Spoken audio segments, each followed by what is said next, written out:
Here we are again, fall 2024 Goblins virtual team meeting for our Chattanooga Green Prix, right?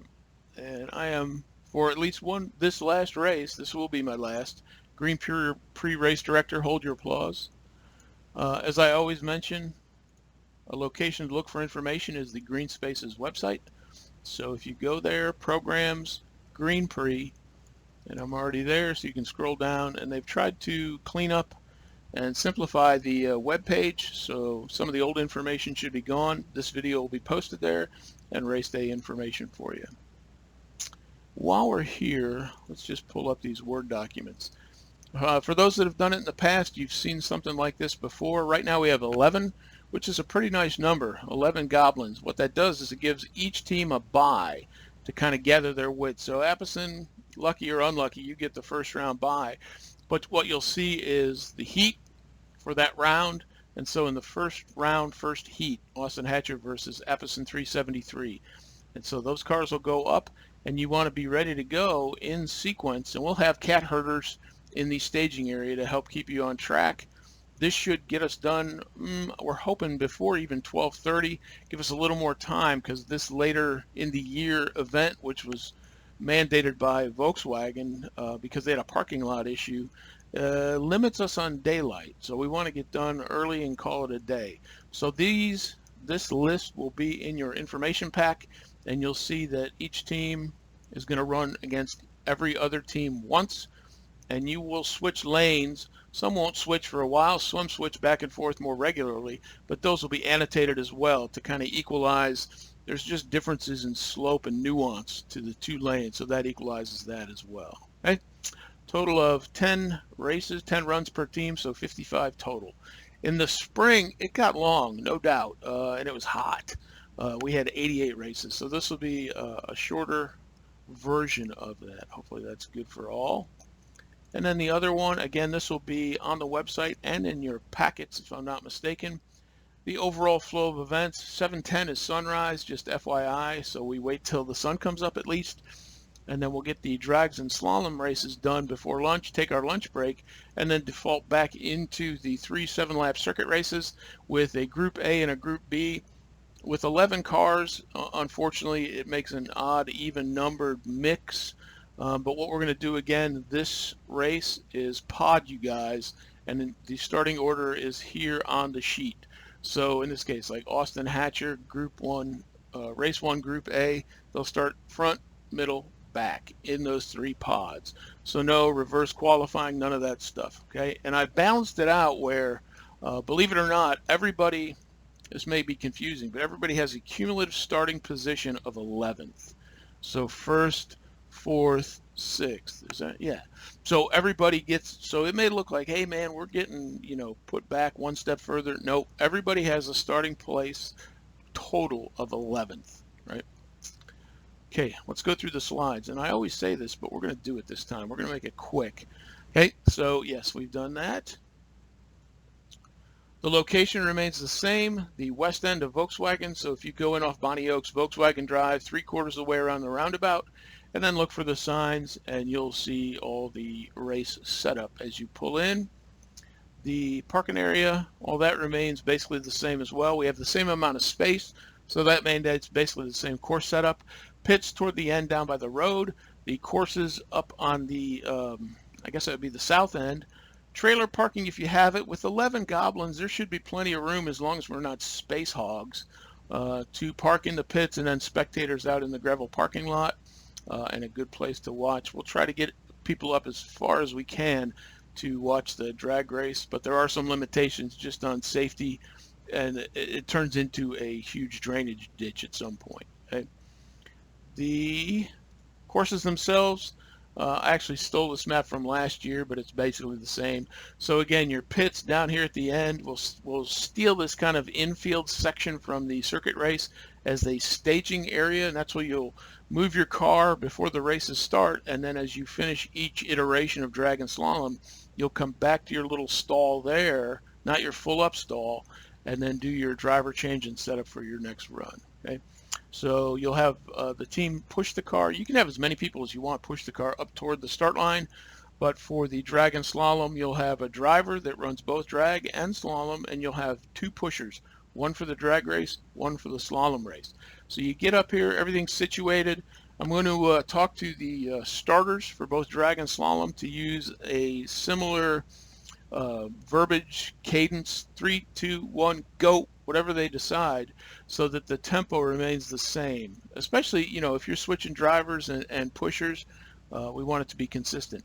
So you'll get up here, the pusher will push from the first line where your wheels are lined up to the second line, which will be a chalk line and some big cones. Let them go and let them run to the finish. Once you hit the finish, there'll be some cones at the end with some flags in them.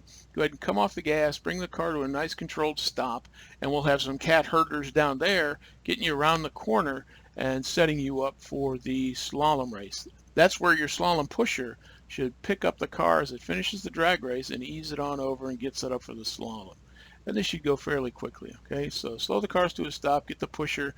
Anytime the race is done, bring the car to a stop and we push wherever there's people. That's even more important as you finish the slalom race. As you end, bring the car to a stop and let the team pick up the car, not literally, but push it back into your staging area. And now driver swap, whatever you need to do to get prepared for the second, third, fourth round of the drag and slalom. Okay, note a cone displaced from its box or knocked over means disqualified, but only for that one individual race. And what happens sometimes is a car will tip or touch a cone, displace it completely out of the box, which is a penalty and a disqualification, but the cone remains standing. So the fact that your car crossed the line first does not necessarily mean it won the slalom race. That's what the judges and the cone shaggers are out there for, is to make sure. So to reiterate, and you guys have seen this slide before, right? You want the cones to look like this after you pass through them. So you're going to weave your way through 5, 6, whatever it ends up being. If the cone is completely knocked over, it doesn't matter where it is, that's a penalty. If the cone is touched, but any part of it still touching the chalk outline, you're good. Risky, dangerous, but it worked. You were lucky. Now, if it is completely outside the box, it doesn't matter. It can be standing, but it's still a penalty, right? So bear that in mind before you want to come argue with me. Now, the circuit race, again, same as the other one. Ignore this infield section. That's part of the F24 course. So it'll be a big oval. We're going to go as wide as physically possible on the circuit race to give as much room as possible. We're going to start similarly to last fall, staggered, and you saw from the lineup sheet that everybody will be front group, middle group, back group. So give the race a little bit of time to develop, right? Bombing into the first corner for a 7-car or 6-car pileup, that doesn't do anybody any good. And I'll talk more about that here in a second. We are going to increase the stagger even just a tiny bit more, just so we don't run over the poor advisors, right? And that should allow for that first corner and first lap to develop with a little separation. Now start really working the traffic and thinking ahead to where can I make a pass safely, okay? Once the lead car completes, and that was a foul on our part in at least one of the races in this spring, completes the 7th lap, everybody else that follows will get the checkered flag. You bring the car slowly, keep going, but bring it slowly into the pits, and now you'll go back to your full-on pit area. So Group A will be out doing their 7 laps, with no black flags. And while that's going on, the second group will go to pre-stage and get lined up and ready to go. So we can clip between the circuit races quickly. Less mucking about time, right? Milling about, as we used to call it. So A comes in after their race, B or 1 or 2, I can't remember. They'll be out, and that gives the first group a chance to get ready for race number 2, driver change. So you have some time. It's not a panic change like it would be during the race. Roughly about 15 minutes per circuit race is what is planned. Okay? You'll get 3 of those. There'll be points based on the finishing positions overall. Those will add into your drag and slalom points and will add into your presentation points. Brief word on the presentations. We had talked about modifying our presentations more akin to what we do in F24s, where you actually have a car with some malfunctions and try to identify them. but time and events and circumstance have gotten in the way of that. So the presentations for this fall's Goblins will be really what you've done in the past, an explanation of the car and what you've done, right? So don't give the same spiel, but do what you've been doing. And just, as an aside, don't tell the F-24s this, but the feedback I get from our judges is the Goblins do a tremendous job being motivated, being engaged, and explaining what's going on. And they wish some of our sullen teenagers were a little more like that. So you guys, Goblins, keep up the good work. Okay? Right, flags. A bone of contention, perhaps, as I said at the end of the spring race, we black flagged some folks because my primary, really only priority is driver safety. So let's go through them again just quickly, and it's simple. Green means go. Yellow, caution. Something's wrong. There may be a car in the barrier. There may be a wheel loose out on the racetrack. Slow down. No passing, about 50% speed as an estimate. So you're kind of in single file, at least through the yellow flag area. If it's a whole lap, the entire lap, if all corner stations are yellow. And that means you're going to have to come on and off your throttle button once in a while. Okay? That's just the way it is. I don't recommend throttle button and riding the brake. That's hard on the battery. If you see a red flag, the course is broken. Something needs to be done. So smoothly come to a stop, and we'll explain what's going on at that point. Okay?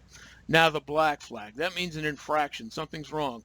No race driver has ever gotten a black flag and felt like it was their fault. But guess what? It is, and we do an all blame scenario. So cars come together.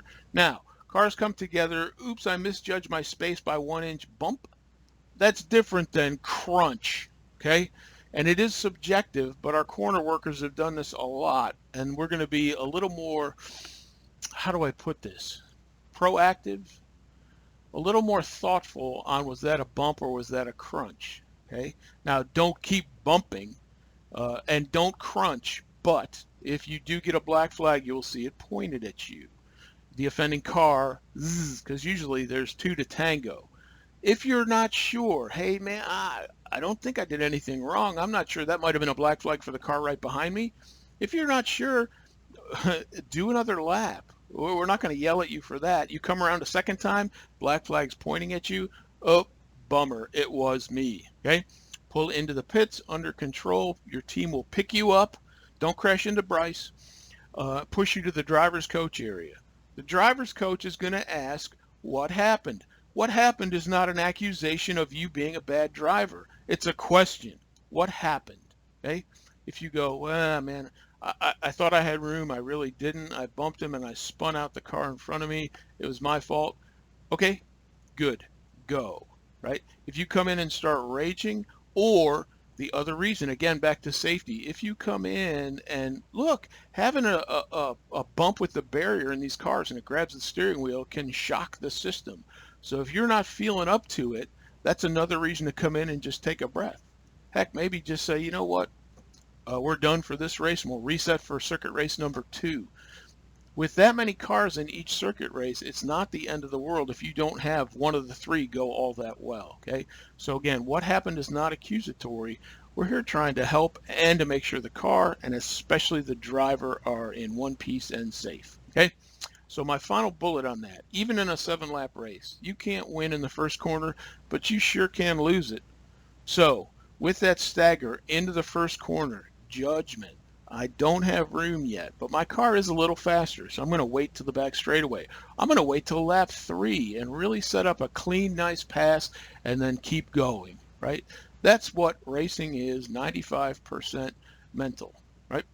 I hope that answers all your questions. It's a little quicker, still pushing 15 minutes. Looking forward to seeing you guys out at Volkswagen in a couple weeks. And that is all.